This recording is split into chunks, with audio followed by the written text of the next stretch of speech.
Well, the port of Corpus Christi, maybe you drive past it or you see it from time to time. You know it's there. But did you know that our port is first in the nation for crude oil exports? And think about this. Most of the stuff that that we buy derives from products moved from our port. The port also operates as a business. It generates its own revenue. The money the port spends is money it's earned. And since the port's CEO, Strawbridge, took over 6 years ago, it has grown tremendously, going from being the 8th largest port in our country to being at the top. And it keeps on growing, and it's on track to keep growing as well. Oh, I think our outlook is absolutely positive. 2020 was, in spite of the pandemic, in spite of the active hurricane season, in spite of some unfortunate incidents that we saw that it resulted in serious loss of life and serious injury, we had a record year.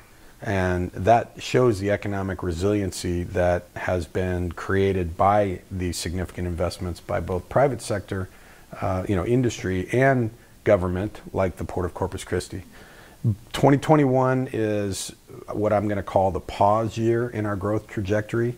We're down about 8% year over year in the first quarter of 2021. Not unsurprising, but certainly the fact that we're only down single-digit percentages, I think shows that we've really probably plateaued here.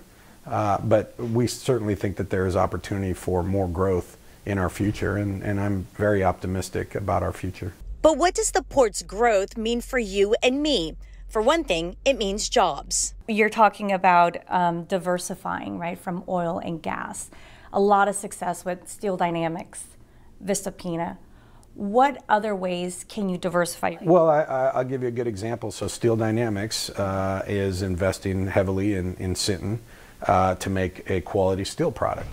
They're going to be using some of Voestalpine's product that they consume, or that they produce, I should say.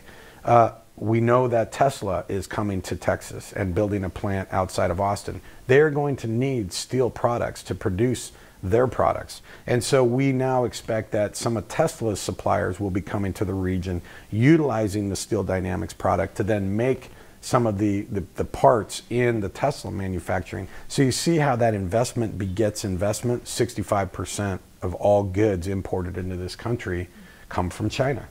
I think there is certainly a sentiment by the American consumer to bring some of that manufacturing and some of those jobs back to the United States. And I think that the American consumer is even willing to pay a little more for a product that they know is manufactured in the United States with great American people, under the American laws that we enjoy and the court system that we enjoy. And so we don't have to worry about the quality of perhaps our medicines or whatever consumables that we're using. So I think that Corpus Christi is really positioned well for that next phase in our growth trajectory.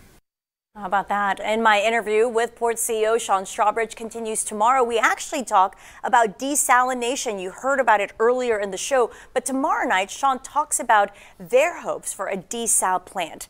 That's coming up tomorrow night right here on Chris 6 News at 10 o'clock.